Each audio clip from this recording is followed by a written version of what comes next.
Well, friends, let's start. So, the topic of the day is spirituality. So, let us understand what is spirituality.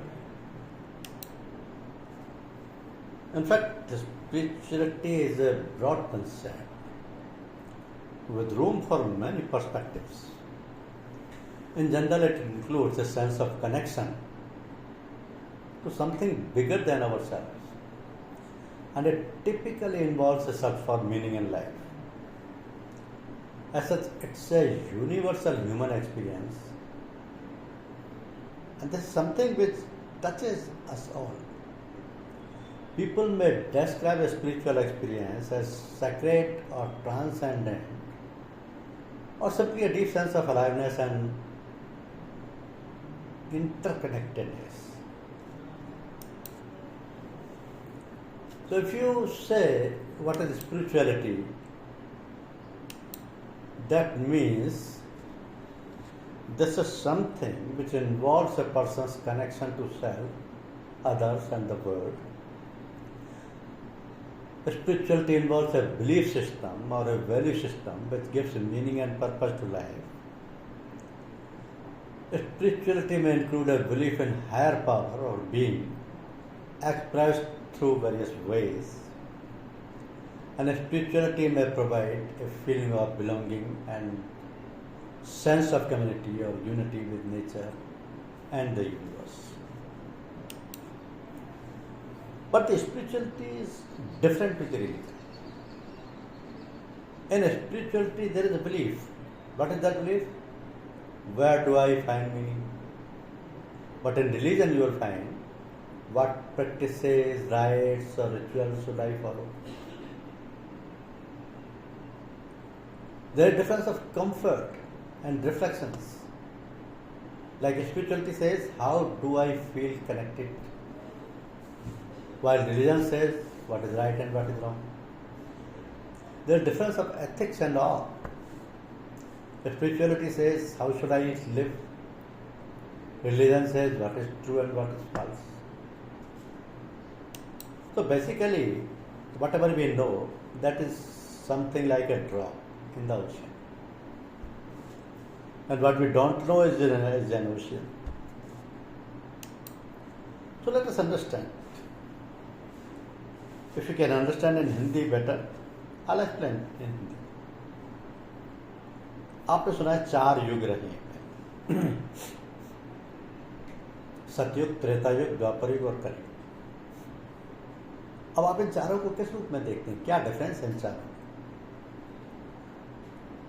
सतयुग में देवता और दानव अलग अलग रहते थे। त्रेता युग में देवता और दानव एक लोक में रहते थे, जैसे श्री राम और रावण। द्वापर युग में देवता और दानव एक ही परिवार में रहते थे, जैसे धर्मराज, युधिष्ठिर और दुर्योधन।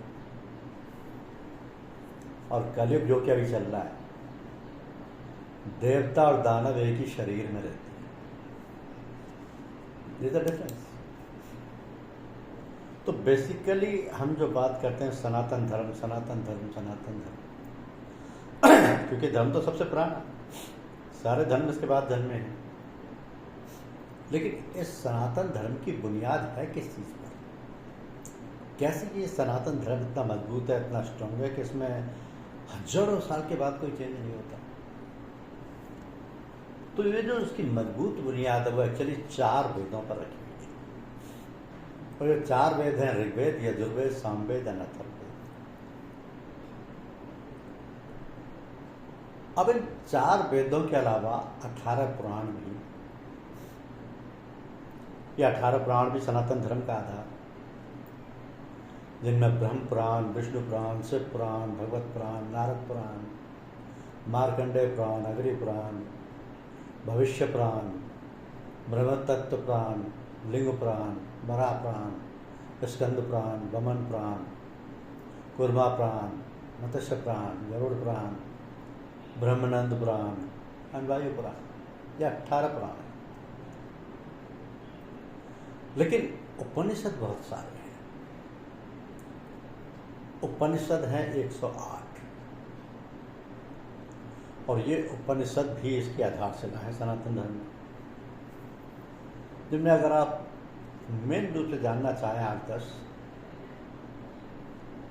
तो आप जान सकते हैं। बृहदनारायण का उपनिषद, छांदोग्य उपनिषद, आत्रेय उपनिषद, तैत्तरीय उपनिषद, ईश्वरश्च उपनिषद, केना उपनिषद, कथा, प्रश्न, मुंडिका, मुंडूक्य उपनिषद, ये कुछ उपनिषद हैं जो कि सनातन की दृष्टि से बेहद इम्पोर्टेंट है। तो इन्हीं के बेसिस पर यही आधारशिला है और यही उसके पिलर्स हैं जिन पर ये उपनिषद बेस्ड है। इसके बाद आप समझें कि ये जो वेद हैं,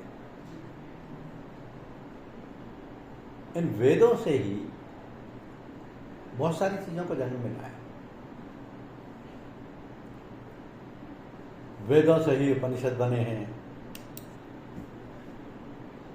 और इन्हीं से सनातन धर्म की नींव रखी गई है। तो ये जो वैदिक स्क्रिप्चर है इंडिया का, ये मेनली 2 चीजों पर आधारित है, एक तो श्रुति और दूसरा स्मृति। तो श्रुति में 4 वेद आ जाते हैं और वेदों के ही सेक्शन हैं जिनको वेदांग बोला जाता है, लेकिन स्मृति में 18 पुराण, श्रीमद् भागवत गीता और इतिहास जिसमें कि रामायण महाभारत भी शामिल है, ये सब स्मृति में शामिल है। अब इनको समझाने के लिए किसी न किसी गुरु की आवश्यकता होती है। गुरु को एक ऐसा कंफ्यूज वर्ड है जिसके बारे में बहुत भ्रांतियां फैली, क्योंकि लोगों ने गुरु शब्द का दुरुपयोग भी बहुत किया है। वास्तव में अगर देखा जाए तो गुरु मोक्ष मार्ग है, गुरु परम सखा है, गुरु संपूर्ण प्रेम है, गुरु एक अनुभूति है, गुरु एक आत्मा की याद है, गुरु पूर्ण मार्गदर्शक है, गुरु शकल ब्रह्मांड रूप है, परम ज्ञान के भंडार है, साक्षात भगवान रूप है, सत्य ज्ञान की वाणी है, हर मुश्किल की युक्ति है, हर प्रश्न का सही उत्तर है, गुरु जीवन का चमत्कार आधार है, गुरु आध्यात्म की प्रत्यक्ष परिभाषा है। इसलिए गुरु के लिए कबीरदास जी ने कहा कि सब धरती का आगत करूं लेकिन सब बनता, 7 समुद्र की मछली करूं पर गुरु गुण लिखा नहीं। तो ये जो गुरु है उसको समझना बहुत जरूरी है, क्योंकि ये सोच और समझ का फर्क जब तक आपका क्लियर नहीं होगा तब तक आप इस चीज को समझ नहीं पाएंगे। सोच और समझ में अंतर समझ,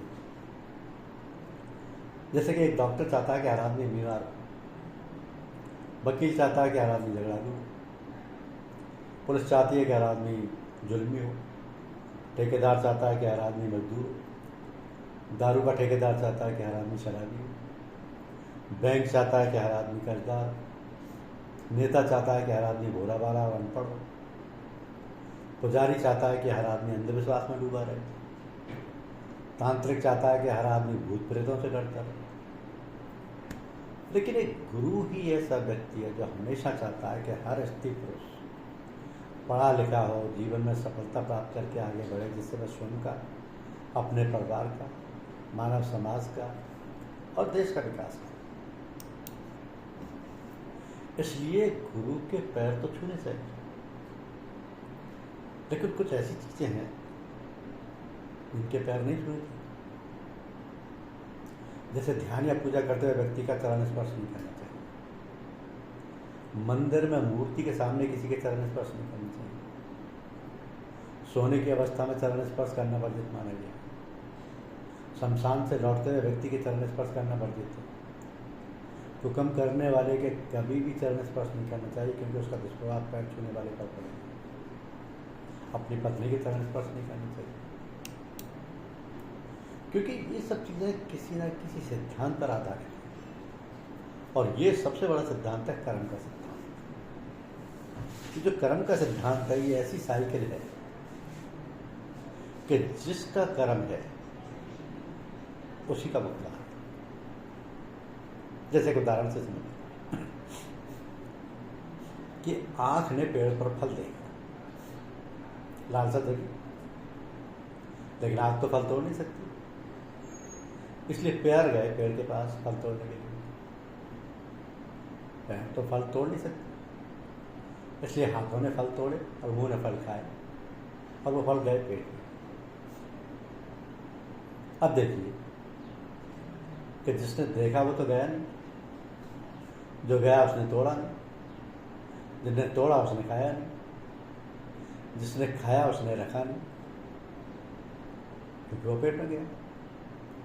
अब जब माली ने देखा तो डंडे पड़े पीठ पर, जिसकी कोई गलती नहीं, लेकिन जब डंडे पड़े पीठ पर तो आंसू आया, क्योंकि सबसे पहले फल देखा था आंख में। बस कर्म का सिद्धांत यही, आपको कर्म की साइकिल वहीं ले आएगी जहां से कर्म प्रारंभ हुआ है। तो कर्म के लिए ही अलग अलग धर्मों में अलग अलग प्रतीक चिन्ह भी बनाए जाते हैं, साइन भी बनाए जाते हैं, जो कि अपना धार्मिक स्वरूप ग्रहण कर लेते हैं। जैसे स्वास्तिक है, ओम है, त्रिशूल है, दीपक है, सूर्य है, चांद है, ये अपने आप धर्म के प्रतीक बनते चले जाते हैं। लेकिन ये जो आध्यात्म है ये योग है, जिसको आप कह सकते हैं कि अष्टांग योग पर आधारित है, और इसके 8 लिम्स होते हैं। क्या है ये 8 लिम्स? योग, समाधि, ध्यान, धर्म, प्रत्याहार, प्राणायाम, आसन, नियम। और ये 8 ही एक आध्यात्मिक व्यक्ति के लिए आवश्यक है। उसे इनका सख्ती से पालन करना होता है जीवन का, क्योंकि आध्यात्मिक प्रगति के लिए आवश्यक है। आज योगा का प्रभाव पूरे शरीर पर पड़ता है, और पूरे शरीर में हमारे 9 चक्र होते हैं।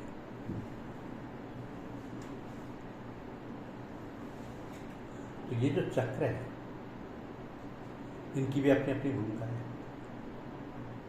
जैसे सहस्त्र चक्र है, जहां पर चोटी होती है वहां से पैर होता है। मनस चक्र है, सिर में। आज्ञा चक्र है,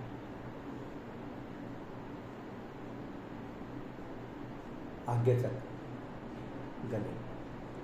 विशुद्धि चक्र, अनाहत चक्र, मणिपुर चक्र, स्वादिष्टान चक्र और मूलाधार चक्र। इन सभी चक्रों की अपनी अपनी महत्ता है। इसी तरीके से हिंदुइज्म में जीवन की 4 स्टेज बताई गई, और चारों स्टेज प्रत्येक व्यक्ति के जीवन में आती हैं, चाहे वो स्त्री हो या पुरुष। पहली अवस्था है ब्रह्मचर्य की, जो लगभग 1 वर्ष से लेकर 25 वर्ष तक रहती है, जो कि लर्निंग फेज होता है, स्टूडेंट लाइफ होती है, जिसको ब्रह्मचर्य अवस्था होती है। फिर आती है गृहस्थी अवस्था। ये गृहस्थाश्रम या गृहस्थ अवस्था है, जिसको आश्रम भी कहते हैं। ये 26 से 50 रहता है। इसमें मैरिज भी है, ड्यूटीज भी हैं, अपने परिवार का ध्यान भी है। ये सब गृहस्थ आश्रम में जो जरूरी है वो सब चीजें इसमें हैं। तीसरी अवस्था वानप्रस्थाश्रम। ये 51 से 75 साल तक के दौर में रहती है, जिसमें रिटायरमेंट फेज भी होता है, ओवर रेस्पॉन्सिबिलिटीज को हैंडल करना भी रहता है, नेक्स्ट जनरेशन को भी डील करना रहता है। तो ये हर्मिटेड रिट्रीट यानी वानप्रस्थाश्रम कहलाता है। और अंतिम अवस्था संन्यास है। तो संन्यास कहा जाता है कि वांडरिंग रेटिव्स, यानी कि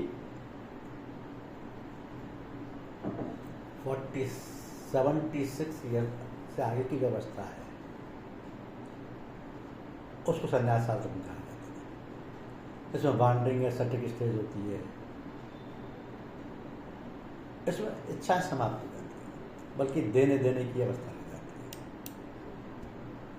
तो इन सभी स्थितियों में अलग अलग ढंग से अलग अलग समय पर कुछ न कुछ सीखा जाता है। हमेशा ये सिखाती हैं चीजें। अब जैसे मानव शरीर में 24 तत्व हैं। क्या तत्व है? पहले पंच तत्व में पृथ्वी, जल, अग्नि, वायु और आकाश। फिर पंच कर्मेंद्रियां, वाक, हस्त, पाद, उपस्थ, वायु। फिर पंच ज्ञानेंद्रियां, नाक, जिह्वा, चक्षु, चर्म, कान। फिर 5 तन्मात्राएं, गंध, रस, रूप, स्पर्श, शब्द। और फिर 4 अंतःकरण, मन, चित्त, बुद्धि और अहंकार। ये 24 के 24 तत्व प्रत्येक व्यक्ति के जिस्म में रहते हैं। प्रत्येक व्यक्ति को इस दौर से गुजरना होता है, क्योंकि समय समय पर इनसे उनका हर व्यक्ति का सामना होता रहता है। ये सामना कैसे होता है, कहाँ ये सब चीजें हमको टकराती हैं, ये जानना भी बहुत महत्वपूर्ण है। क्योंकि एक नास्तिक व्यक्ति ने एक भगत से कहा कि भगवान तो होता ही नहीं, तुम लोग व्यर्थ में अपना समय बर्बाद करते हो, हमने तो कभी देखा ही नहीं, हमने देखा ही नहीं भगवान को, फिर हम कैसे मान लें कि भगवान होता है। तब उस भगत ने कहा, भाई तुम मुझे एक गिलास दूध ला कर दो। उस नास्तिक व्यक्ति ने एक गिलास दूध दे दिया। तो उस भगत ने कहा, मैंने सुना है दूध में घी होता है और मुझे तो दिखाई नहीं दे। तो नास्तिक व्यक्ति ने कहा, हाँ दूध में घी होता है, पर घी प्राप्त करने के लिए घी प्राप्ति की विधि होती है, उससे घी प्राप्त हो सकता है। तब उस भगत ने कहा, वैसे ही परमात्मा प्राप्ति की भी विधि होती है जो वेदों में वर्णित है, उससे ही परमात्मा की प्राप्ति हो सकती है। और वो तभी होगी जब उसके लिए प्रयास होगा, क्योंकि बिना प्रयास के तो कभी कुछ मिलता नहीं। क्योंकि एक नदी के किनारे फकीर बैठा था, किसी ने पूछा, बाबा क्या कर रहे हो? फकीर ने कहा, इंतजार कर कि पूरी नदी बह जाए तो सब पार करो। व्यक्ति ने कहा, कैसी बात करते हो बाबा, पूरा जल बहने के इंतजार में तो तुम कभी नदी पार ही नहीं कर पाओगे। फकीर ने कहा, यही तो मैं तुम लोगों को समझाना चाहता हूँ कि तुम लोग जो सदा ये कहते रहते हो कि एक बार जीवन की जिम्मेदारियां पूरी हो जाए तो मौज करूँ, घूमूं फिरूं, सबसे मिलूं, सेवा करूँ, जैसे नदी का जल खत्म नहीं होगा, हमको जल से ही पार जाने का रास्ता बनाना है, उसका जीवन खत्म हो जाए, और जीव के काम कभी खत्म नहीं होगा। तो ये जो चीजें हैं जीवन में, ये समझाती हैं कि अच्छे काम तो समय से ही कर लेना चाहिए, क्योंकि बुराई तो ऐसी चीजें जिस पर तुरंत नजर जाती है। एक महात्मा ने एक दीवार पर बड़ा सा सफेद पेपर लगाया,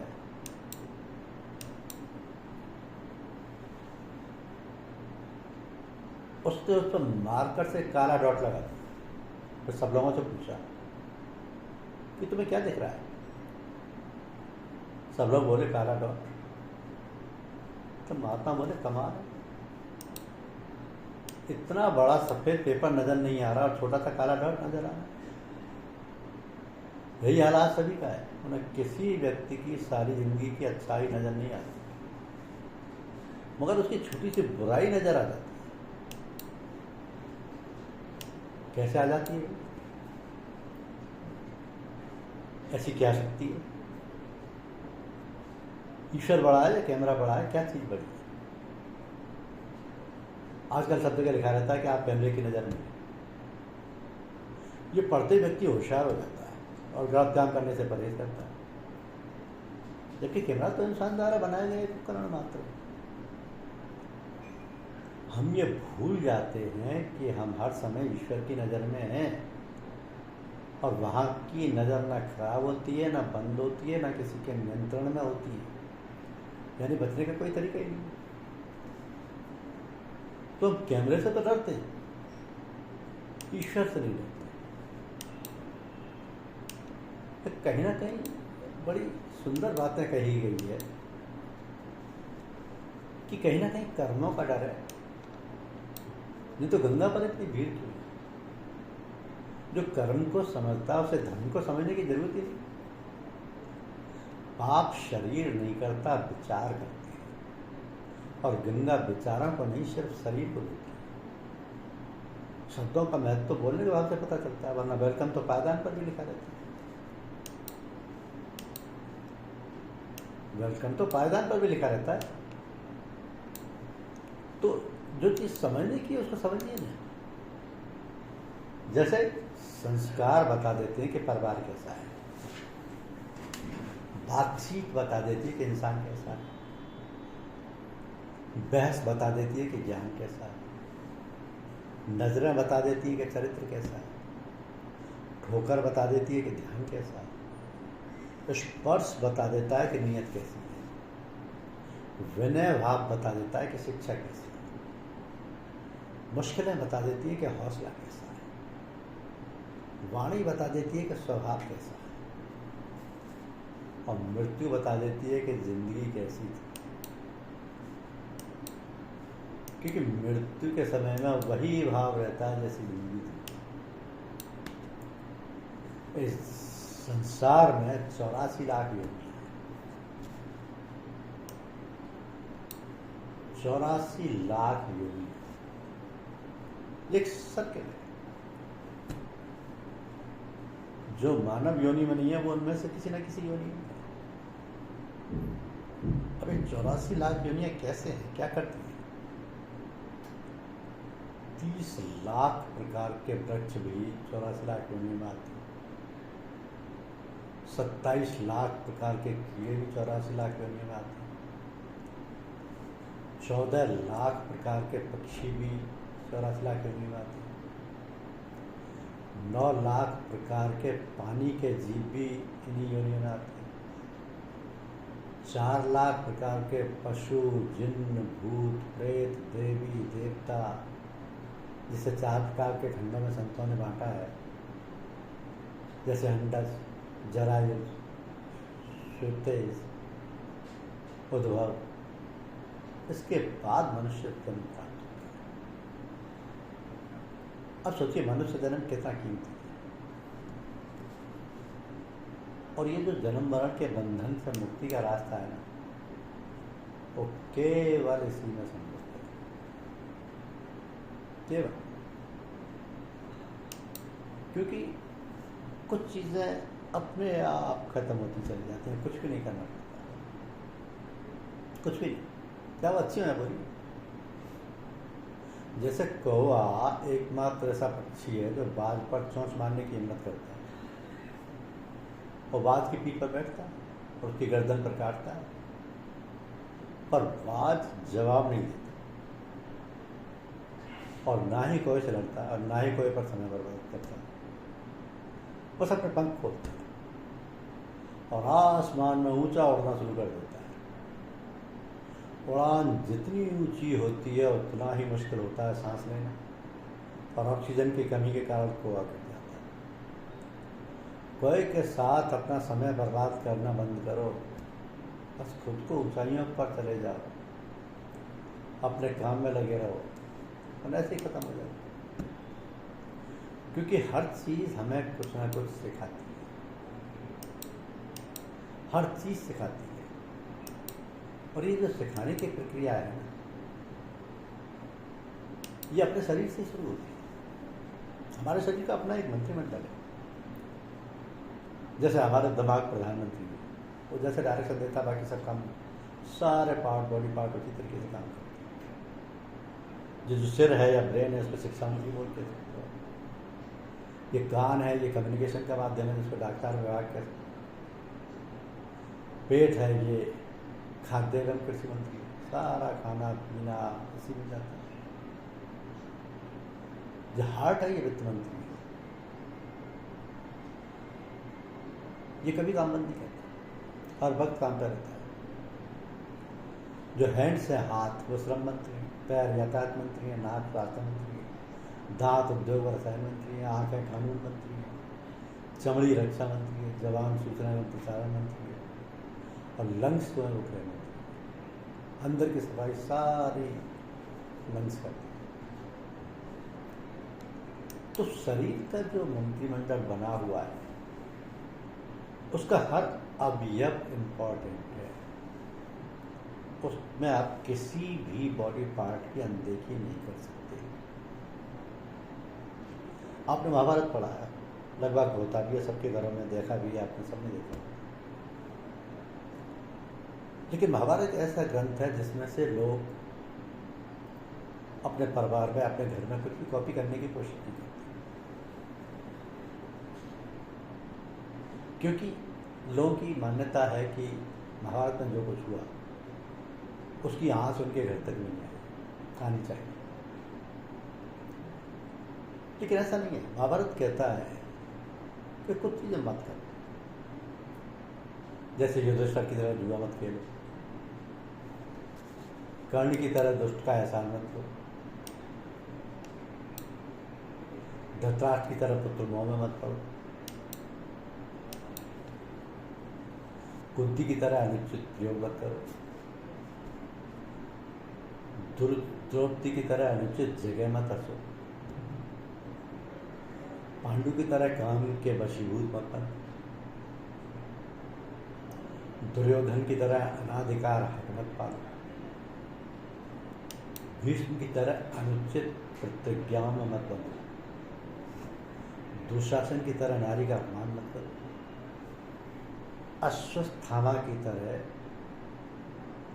अनियंत्रित मत हो, शांतनु की तरह काम में आसक्त मत हो, गांधारी की तरह नेत्रहीन का अनुसरण मत करो, परीक्षित की तरह क्रोध में अनुचित कार्य मत करो, द्रोणाचार्य की तरह अर्धसत्व पर विश्वास मत करो, शल्य जैसे हतोत्साहित करने वाले की संगत मत। लेकिन जो करने वाले काम है वो करो। जैसे अभिमन्यु की तरह वीर बनो, कृष्ण की तरह धर्म का साथ दो, विदुर की तरह स्पष्टवादी शुभचिंतक बनो, घटोत्कच की तरह धर्म कार्य में शेष बलिदान दो, अर्जुन की तरह अपनी बागडोर भगवान के हाथ में सौंप दो। ये करने वाले काम, इनकी सीख भी महाभारत से नहीं। ये भी हमको महाभारत ही सिखाती है। ये सब कुछ जो जीवन चक्र है, ये सब कुछ ईश्वर की मर्जी से ही चलता है। अर्जुन ने जो महाभारत जीती, वो सिर्फ इसलिए जीती कि उसने खुद को श्री कृष्ण के हवाले कर दिया संपूर्ण रूप से। तो जो कुछ कर रहे थे ईश्वर करते थे, ईश्वर की मर्जी से होता है। एक बच्चा अपनी माँ के साथ दुकान पर शॉपिंग करने गया, उसकी मासूमियत देखकर दुकानदार ने उसको सारी टॉफियों के डब्बे खोलकर कहा कि लो बेटा टॉफी नहीं। पर बच्चे ने भी बड़े प्यार से उन्हें मना कर दिया। इसके बावजूद उस दुकानदार और उसकी माँ ने भी उसे बहुत कहा, पर वह मना करता था। आकर उस दुकानदार ने खुद अपने हाथ से टॉफियाँ निकाल कर उसको दी, तो उसने ले ली और अपनी जेब में डाली। और वापस आते हुए उसकी माँ ने पूछा, जो अंकल ने तुम्हारे सामने डब्बा खोलकर टॉफियाँ दे रहे थे तब तुमने नहीं ली, और जब उन्होंने अपने हाथों से दी तो ले ली, ऐसा क्यों? तो उस बच्चे ने बहुत खूबसूरत जवाब दिया। वो कहता है, माँ मेरे हाथ बहुत छोटे छोटे, मैं टॉफियाँ लेता तो 2 या 3 टॉफियाँ आती, अंकल के हाथ बड़े, इसलिए मुझे खूब टॉफियाँ मिलती। बिल्कुल इसी तरह जब भगवान हमें देते हैं तो वो अपनी मर्जी से देते हैं, वो हमारी सोच से परे होता है। वह हमेशा उनकी मर्जी में कुछ रहना चाहिए। क्या पता भाई किस दिन हमें पूरा समुद्र देना चाहते हैं पर हम आत्मचंबन लेकर करेंगे। हमें तो ये भी नहीं पता होता कि हमारी अच्छाई किसमें है, हमारी बुराई किसमें है।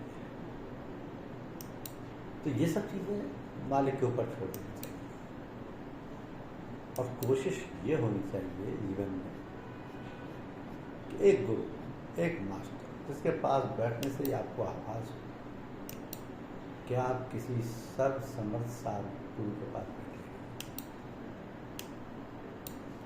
बस उससे सीखो।